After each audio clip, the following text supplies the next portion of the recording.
नमस्कार।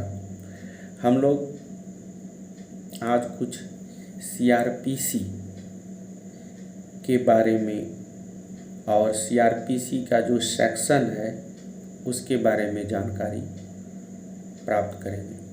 जैसे कि सभी को पता है कि सीआरपीसी में कुल 484 सेक्शंस होते हैं।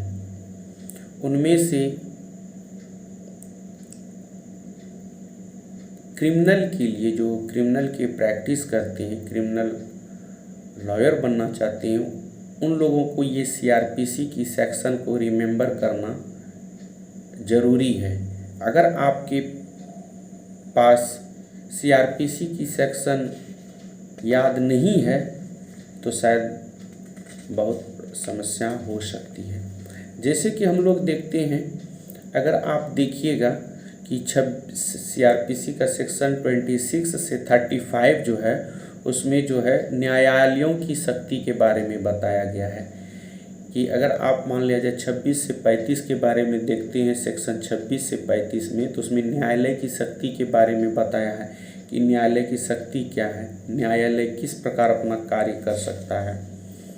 उसके बाद फिर अगर थोड़ा सा हम लोग आगे बढ़ें तो फिर आप देखिएगा कि 41 से लेकर के आपको 60 तक में, 41 से लेकर के 61 तक में जो है अरेस्ट ऑफ पर्सन, यानी कि अरेस्ट ऑफ पर्सन मतलब व्यक्तियों की गिरफ्तारी के बारे में जानकारी दी गई है। यानी कि अगर आप सीआरपीसी की सेक्शन 41 से 60 तक पढ़ेंगे तो उसमें जो है आपको बताया जाएगा कि जो व्यक्ति की गिरफ्तारी है उसके बारे में जानकारी प्राप्त होगी। उसके बाद हम लोग चले जाएंगे, अगर मान लीजिए 61 से लेकर के हम 69 तक पढ़ते हैं तो उसमें हमको हाजिर होने को विवश करने के लिए आदेशिकाएँ भी पढ़ना पड़ता है और जानकारी होनी चाहिए। फिर उसके बाद जैसे मान लीजिए 70 से 81 तक आइएगा तो इसमें जो है गिरफ्तारी का जो होता है उसके वारंट के बारे में आप पढ़ सकते हैं।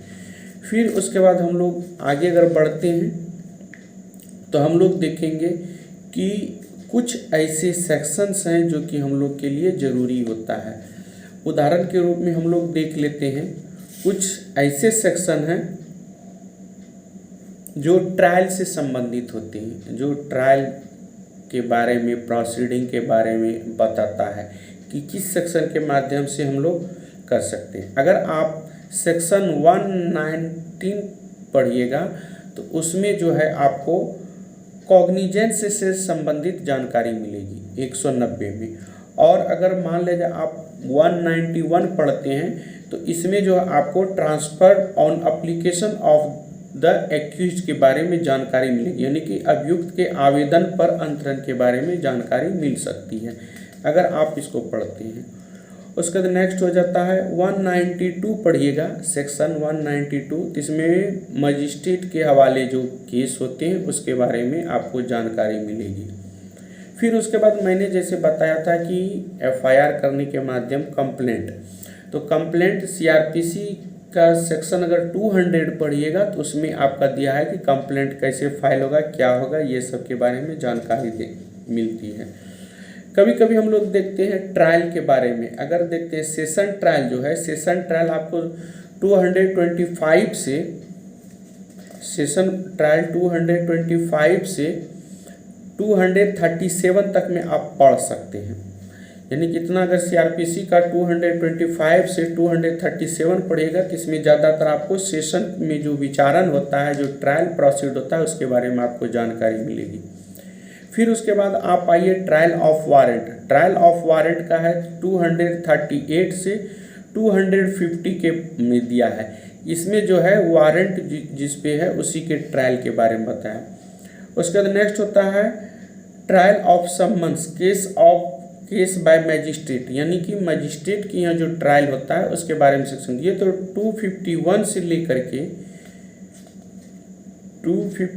लेकर के लगभग आपको 259 तक पढ़ना पड़ता है। तो इसमें पता चलेगा कि मजिस्ट्रेटों के ट्रायल के बारे में जानकारी आपको प्राप्त होगी। फिर उसके बाद हम लोग जो आगे अध्याय में पढ़ेंगे उसमें देखेंगे कि इंक्वायरी और इन्वेस्टिगेशन में क्या अंतर है, इंक्वायरी कौन करते हैं और इन्वेस्टिगेशन करते हैं, और किस सेक्शन में ये दिया हुआ है उसके बारे में मैं जानकारी बताऊंगा। तब तक के लिए जय हिंद, जय भारत।